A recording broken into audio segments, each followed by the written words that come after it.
Ancient Egypt, a civilization of unmatched splendor, is often celebrated for its pharaohs, mummies, and pyramids. Yet, beneath the surface of these glittering achievements lies a harsh reality of power and cruelty.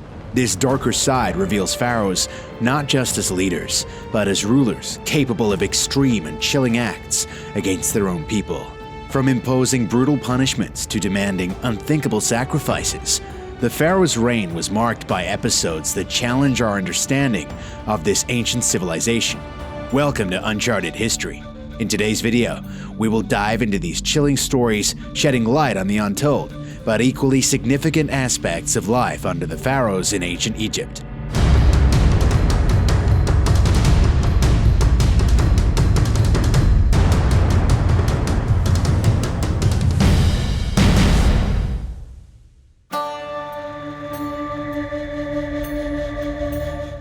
In ancient Egypt, a law demanded the ultimate punishment of death for those who did not intervene in acts of violence.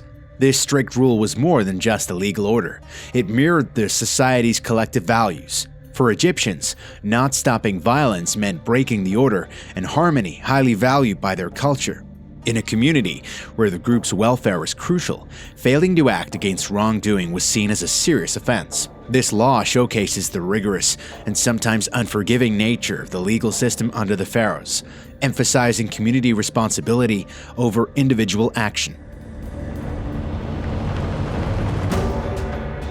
In ancient Egyptian history, the tale of Pharaoh Akhenaten and his daughter stands out for its harshness. Akhenaten, a ruler known for upending Egypt's religious traditions to worship the sun disk Aten exclusively, also applied his rigid ideology to his family.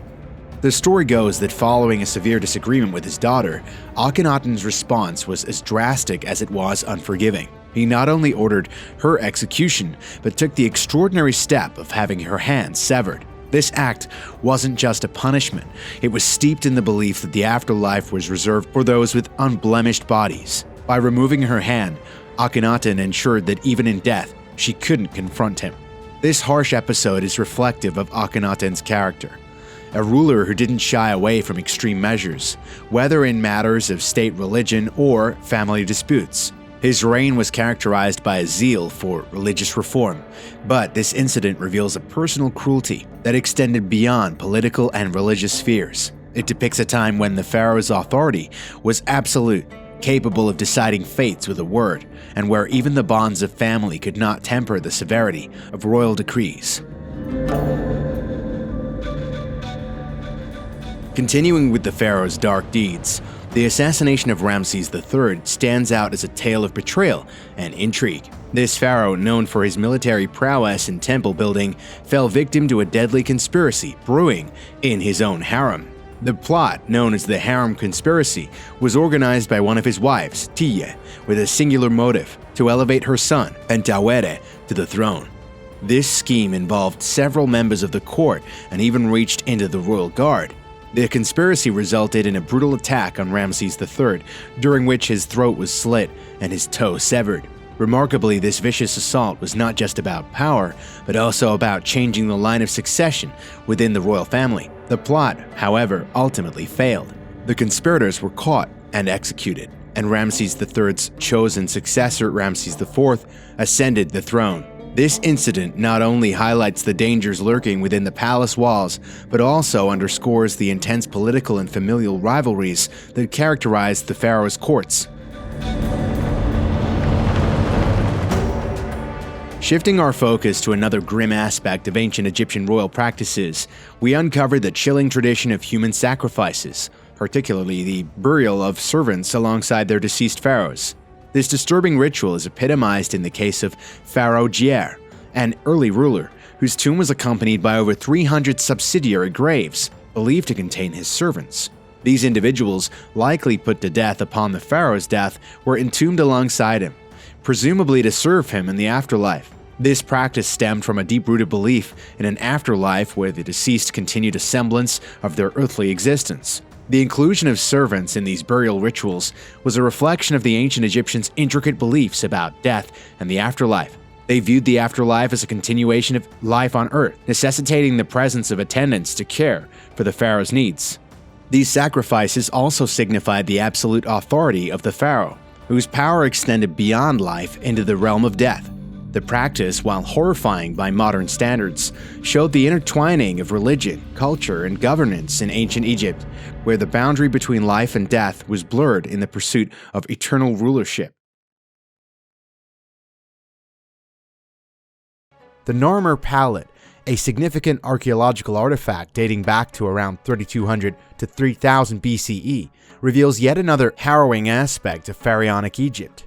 This carved siltstone, discovered at Hirakan Palace, vividly depicts Pharaoh Narmer's military conquests, including the brutal beheading and emasculation of enemy soldiers. This act, gruesome in nature, was more than a display of victory. It was a calculated message of dominance and power. The beheading and emasculation of defeated soldiers served a dual purpose. Symbolically, it stripped the enemy of their strength and masculinity, rendering them powerless in this life and the next. Militarily, it sent a chilling warning to potential adversaries about the fate awaiting them should they challenge the pharaoh's authority. This practice was about maintaining an aura of invincibility and fear, crucial elements in the pharaoh's strategy to consolidate and extend their power. The Narmer Palette, therefore, highlights the ruthless lengths Egyptian rulers would go to in order to secure and demonstrate their power. Pharaoh Senusret I and Prince Osorkon both resorted to the terrifying tactic of burning their enemies alive. During Senusret I's reign, notable for its stability and architectural achievements, a darker side was revealed in his handling of rebels. In one particular instance, he captured a group of rebels and chose to make an example of them. He executed them by setting them aflame, using this act as a warning against future rebellions. Prince Osorkon, ruling centuries later, followed in these ruthless footsteps. In his time, he faced substantial internal dissent and challenges to his authority. To avoid such uprisings, Osorkon captured a group of his own officials who had turned against him. In a chilling act of retribution, he burned these former allies alive, treating them as traitors. This event occurred during the evening of a significant religious feast, adding a layer of ritualistic symbolism to the act and further instilling fear among his subjects. Both incidents reflect a strategic use of terror by these rulers. By choosing a method of execution that was not only painful, but also highly visible, they sent a clear message about the consequences of opposing their rule. These acts of burning were carefully calculated displays of power, meant to solidify the pharaoh's control over his subjects and deter any thoughts of dissent or rebellion. Under the rule of the pharaohs, the crime of parricide, where a child killed their parent, was met with one of the most severe punishments imaginable. This act was considered not only a betrayal of familial bonds, but also a grave offense against the societal and religious order that the pharaohs upheld. The prescribed punishment was a grim reflection of this view. The guilty were subjected to dismemberment and then burned alive on a bed of thorns. Such extreme retribution stemmed from the Egyptian belief in the sanctity of the parent-child relationship and the essential role of this bond in maintaining the natural and divine order. By meting out such a harsh penalty, the pharaohs reinforced the severity of the crime and its repercussions, not just in the physical world, but also in the afterlife. This approach to justice under the pharaohs highlights that the rulers were seen as divine representatives, maintaining balance. Such incidents of extreme punishment reveal a side of pharaonic rule that contrasts sharply with the more commonly known aspects of their legacy, like monumental architecture and contributions to art and culture. We now come to the gruesome practice of impaling POWs, notably under pharaohs Akhenaten and Meremptah. Akhenaten, known for his religious reforms, also left a mark with his harsh treatment of prisoners of war. He reportedly impaled 225 Nubian POWs, a fact that starkly contrasts with his religious and artistic innovations. Similarly, Meremptah, facing challenges from Libyan tribes, resorted to impalement as a method of instilling fear and asserting dominance. This brutal practice served multiple purposes. It was a clear display of power, a warning to potential adversaries, and a means to avoid any thoughts of rebellion or resistance. The decision to use impalement, a particularly painful and public method of execution, underscores the pharaoh's emphasis on maintaining control and order through fear and punishment. This aspect of their rule reveals the harsh realities of ancient Egypt's political and military strategies. As we journey through these unsettling chapters of ancient Egyptian history, it reveals a contrast to the grandeur and magnificence often associated with the pharaohs. These stories of extreme punishments and ruthless acts serve as a reminder of the complex and often harsh realities of pharaonic rule. They highlight a world where power was absolute and mercy often scarce.